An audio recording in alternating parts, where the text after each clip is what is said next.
Welcome to Not Milk Never Milk. Subscribe if you're lactose intolerant. Start with the essentials for a perfect meringue. In this video, I will explain how to make lemon meringue topping.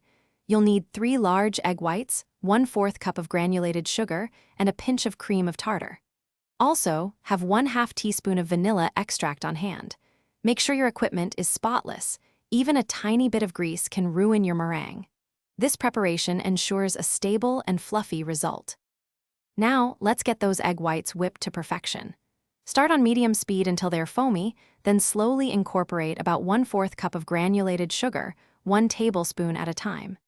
Increase your mixer speed to high and continue whipping. You're looking for a glossy, smooth texture and stiff peaks that stand up straight when you lift the whisk. This process usually takes about 5 to 7 minutes. To infuse that wonderful lemon flavor, gently fold in about 1 teaspoon of fresh lemon zest. You can also add 1/2 teaspoon of fresh lemon juice for an extra tangy kick. Remember to be very gentle when folding to maintain the meringue's airy volume. Overmixing will deflate your hard work, so incorporate the lemon just until it's evenly distributed. This step adds the signature zest to your topping. Finally, it's time to bake your beautiful meringue.